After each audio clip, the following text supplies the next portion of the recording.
이번 시간은 쓰기와 읽기를 중심으로 문장 수준에서 명확하고 간결하게 문장을 만드는 방법에 대해 알아보겠습니다. 명확하고 간결한 문장이란 어떤 문장일까요? 아마도 잘 읽히고 쉽게 이해되는 문장일 겁니다. 누구 입장에서요? 독자 입장에서요. 총 세가지 팁을 소개할 건데요. 유의할 점은 이 팁들이 모든 글에서, 모든 문장에서 언제나 적용될 수 있는 건 또 아니라는 겁니다. 잘 읽히고 쉽게 이해할 수 있는 문장의 어떤 일반적이고 보편적인 특징이라고 생각하시면 되겠습니다. 자, 첫 번째 팁입니다. 문장의 주어 동사를 행위자 행위로 만들기입니다. 행위자의 개념은 지난 50강 수동문 강의에서 소개를 한 적이 있습니다. 어느 문장의 의미를 머릿속에서 그림으로 그려보았을 때 문장 속에 행동을 한 대상을 행위자라고 했습니다. 그리고 행위는 그 행위자가 한 행동을 말합니다. 그래서 이 첫 번째 팁은 주어 자리에 행위자가 오게 하고 동사 자리에 행위가 오게 하자는 말입니다. 예문을 만들어 볼게요. A bad toothache prevented me from sleeping. 지난 105강에서 봤던 예문입니다. 주어는 a bad toothache, 동사는 prevented입니다. 심한 치통이 날 잠으로부터 막았다는 의미죠. 이 문장의 의미를 그림으로 그려봅시다. 이런 그림이 떠오릅니다. 결국 누가 뭘 한 거죠? 나라는 행위자가 못 잤다는 행위를 한 겁니다. 그러므로 이 문장을 좀 더 명확하고 간결한 문장으로 만들려면 주어 자리에 행위자를 써주고 동사 자리에 행위를 넣자는 겁니다. 그리고 나머지 문장의 의미를 적절히 영작해서 문장을 완성합니다. I couldn't sleep because of a bad toothache. 윗 문장보다 훨씬 잘 읽히고 쉽게 이해되죠. 다른 예문. This house was built by my grandfather. 지난 50강에서 봤던 수동문입니다. 주어는 this house, 동사는 was built입니다. 이 문장의 의미도 그림으로 표현하면 집을 짓는 행위를 하는 할아버지가 그려집니다. 행위자가 할아버지고요. 행위는 지었다입니다. 즉, 할아버지가 지었다가 주어 동사 자리에 오고 문장의 나머지 의미를 적절히 영작해서 문장을 완성합니다. 능동문이 되었네요. 네, 그래서 능동문이 수동문보다 더 낫다는 조언이 있는 겁니다. 능동문이 더 잘 읽히고 쉽게 이해되니까요. 예문을 더 만들어 볼게요. The languages I can speak are Korean and English. 주어는 the languages I can speak, 동사는 비동사 are. 문장의 의미를 상상해 보면 나라는 행위자가 이 두 개의 언어를 막 말하는 행위가 떠오르죠.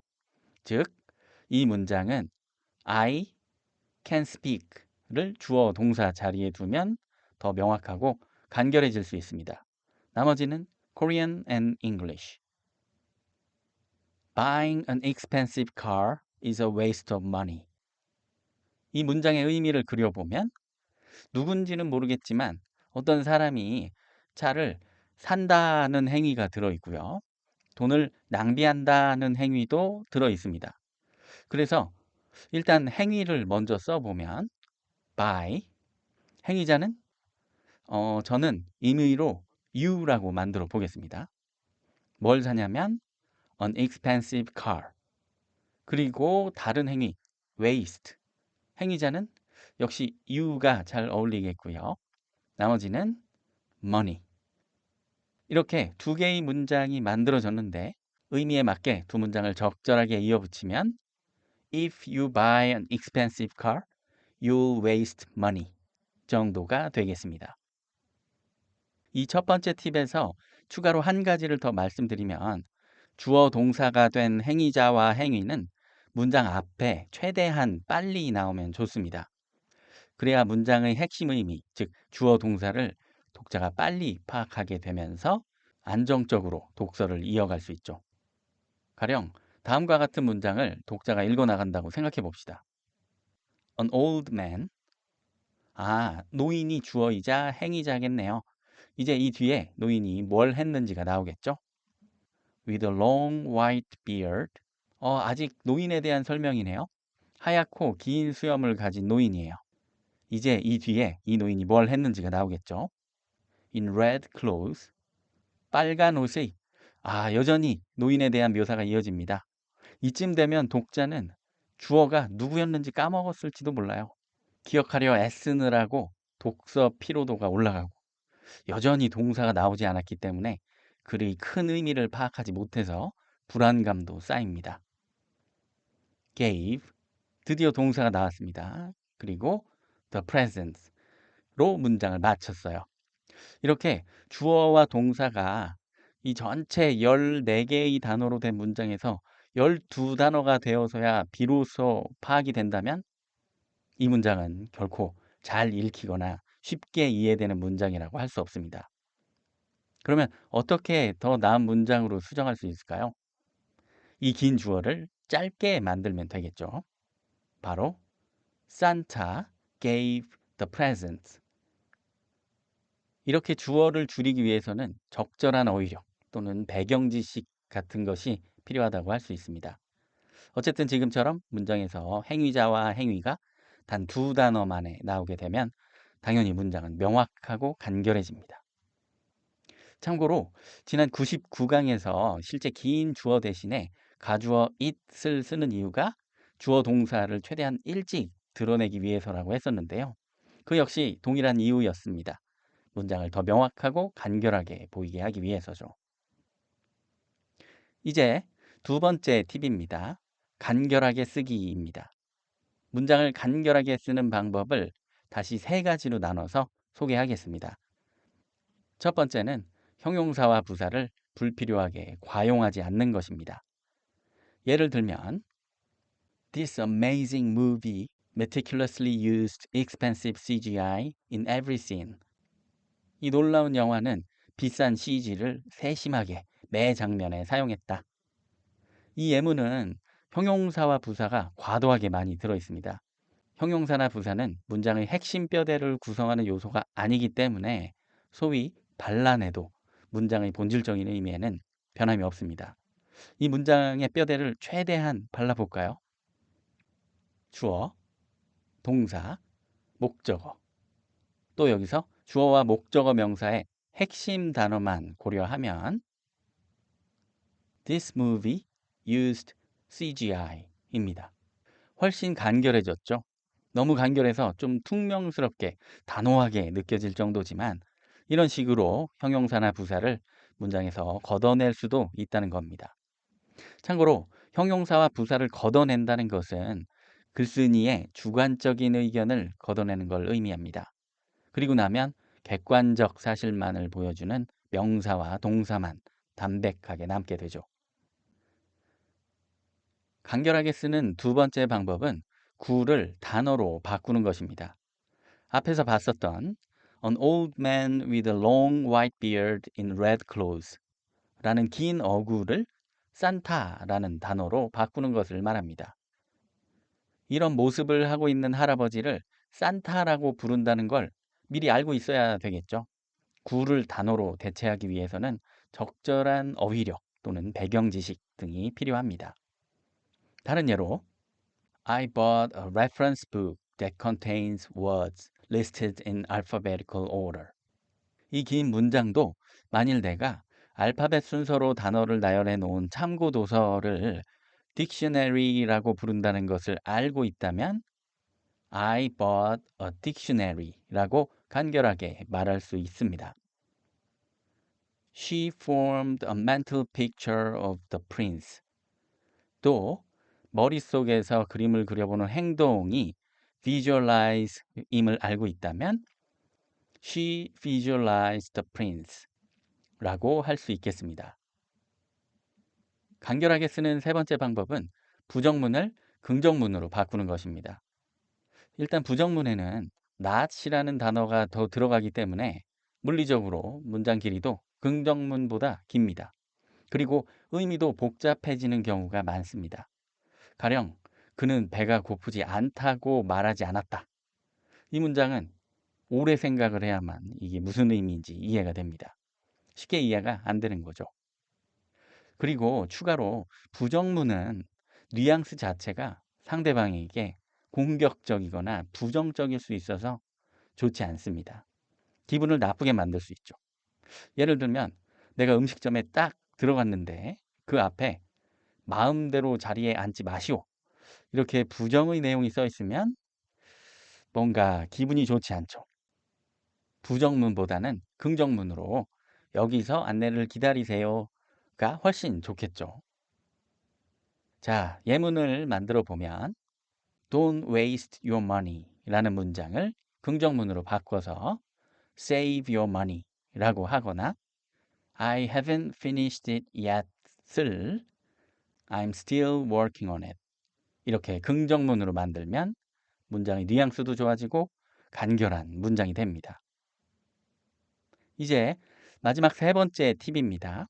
문장 뒷부분의 정보가 다음에 오는 문장의 앞부분에 다시 나오도록 배치하기입니다.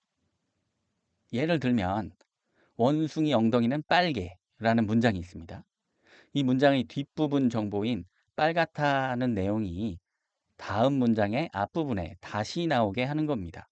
그래서 다음 문장은 빨가면 사과. 다시 이 문장의 뒷부분 정보인 사과라는 내용이 다음 문장의 앞부분에 또 나오게. 사과는 맛있어. 이런 식으로 문장과 문장을 연결하면 매우 부드럽게 잘 읽히고 이어지게 됩니다. 이해되시죠? 자, 이런 문장과 문장의 연결 원리를 정보의 흐름 관점에서 조금 다르게 설명할 수도 있습니다. 지난 98강 강조문에서 그리고 102강 도치 강의에서도 일반적인 문장은 문장의 뒷부분이 정보 가치가 높은 자리라고 얘기했었죠. 즉, 여기에 원숭이 엉덩이는 빨개에서도 뒷부분인 빨개가 정보 가치가 높은 정보입니다.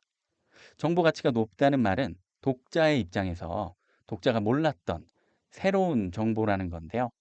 그래서 신정보라고도 합니다. 신정보가 대개 문장의 뒷부분에 오는 거죠. 그리고 신정보와 대비되는 개념으로 문장의 앞부분 정보를 구정보라고 합니다. 구정보는 이미 독자가 알고 있었던 또는 친숙한 정보입니다. 이렇게 각각의 문장에서 정보의 흐름은 구정보로 시작해서 신정보로 이어지는 게 일반적입니다. 각각의 문장이 그렇습니다. 이때 문장과 문장의 사이 연결되는 지점만 따로 떼어 볼 때 마치 앞문장의 신정보가 뒷문장의 구정보가 되는 형태가 되고 있죠. 이렇게 되면 문장들이 부드럽게 연결되는 느낌이 든다는 겁니다. 앞문장에서 독자에게 신정보였던 내용이 그 문장을 다 읽은 뒤에는 이미 아는 정보, 구정보가 돼서 다음 문장의 구정보 자리에 오게 되는 겁니다. 이런 식으로 부드럽게 정보가 흐를 때 내용도 좀 더 쉽게 이해할 수 있겠죠. 이제 예문을 만들어 볼게요. 2.5 million people died from pneumonia in 2019. One of the leading causes of death in the world is pneumonia. 앞문장의 신정보는 폐렴과 2019년에 관련된 내용입니다. 뒷문장의 구정보 자리에 폐렴 또는 2019년에 대한 내용이 있나요? 없어요. 대신 맨 뒤 여기에 폐렴이라는 단어가 있습니다. 뒷문장을 폐렴으로 시작하게 바꾼다면 문장과 문장의 연결이 더 부드러워질 것 같습니다. 그렇게 바꿔보면 우선 앞문장은 그대로 두고요. 뒷문장은 뼈대 1 구조에 비동사를 사용한 문장이니까 비동사 앞뒤 정보를 바꿔주기만 하면 되겠습니다. pneumonia를 먼저 쓰고요. is one of the leading causes of death in the world. 이제 두 문장이 부드럽게 연결돼 잘 읽힙니다. 다른 예문. The fountain was in the center of the park. To improve traffic flow, The council demolished the fountain. 앞문장의 신정보는 공원의 가운데에 대한 내용이죠. 그런데 뒷문장에는 그런 내용이 전혀 들어있지 않네요. 그렇다면 이 두 문장이 공통으로 가지고 있는 정보는 있는지 한번 찾아봅시다. The fountain이 있네요. 간단하게 바꾸면 뒷문장을 먼저 쓰고 앞문장을 나중에 쓰면 문장과 문장이 부드럽게 이어지게 됐습니다. 또는 좀 복잡하게 바꾸자면 최초 앞문장에서 the fountain을 신정보 자리에 오게 하고 뒷문장에서는 the fountain을 구정보 자리에 오게 해도 되겠습니다. 일단 앞문장을 지난 102강 도치 강의에서 설명한 방법으로 In the center of the park was the fountain 으로 도치할 수 있고요. 뒷문장은 수동문으로 바꿔서 The fountain was demolished by the council to improve traffic flow로 만들 수 있겠습니다. 이렇게 해도 역시 자연스럽게 문장과 문장이 부드럽게 이어지게 됐습니다. 자, 이렇게 해서 오늘 문장 수준에서 읽기와 쓰기를 중심으로 명확하고 간결한 영작하는 세 가지 방법을 알아보았는데요. 결국 이 세 가지 방법이 가리키는 방향은 하나입니다. 바로 글을 쓸 때 독자의 입장을 생각하고 고려하고 배려하자는 겁니다. 그리고 그럴 때 우리는 가장 명확하고 간결한 문장을 정의할 수 있어요. 효과적인 의사소통을 하게 되는 거죠. 우리가 어떻게 독자의 입장을 알고 그 마음을 헤아릴 수 있을까요? 바로 우리 스스로가 독자가 되어보는 경험을 자주 하면 됩니다. 다독은 결국 글쓰기에도 큰 도움이 됩니다. 그럼 복잡한 문장 구조와 어려운 어휘를 많이 쓴 문장은 어떨까요? 유식해 보이고 좀 전문적인 느낌이 든다고 생각하실지도 모르겠지만 대개 그런 문장은 독자 입장에서 어렵고 잘 안 읽히잖아요. 독자를 고려했다고 볼 수 없습니다. 좋은 문장이 아니죠. 그래서 만일 우리가 독자로서 어떤 문장을, 어떤 글을 읽는데 좀 난해하거나 잘 안 읽히는 느낌이 든다면 우리의 부족함만을 탓하면서 자책하는 것은 바람직하지 않다고 생각합니다. 독자가 아니라 글쓴이가 잘못했을 수도 있거든요. 명확하고 간결한 문장을 안 써서 독자에게 잘 안 읽히는 글을 쓴 잘못이랄까요? 어쩌면 오늘 명확하고 간결한 문장을 만드는 방법을 배운 건 우리가 독서를 해 나갈 때 독자로서의 자존감을 지키기 위해서 필요한 것일지도 모르겠습니다. 다음 시간에는 설득력 있고 신중한 문장에 대해서 알아보도록 하겠습니다.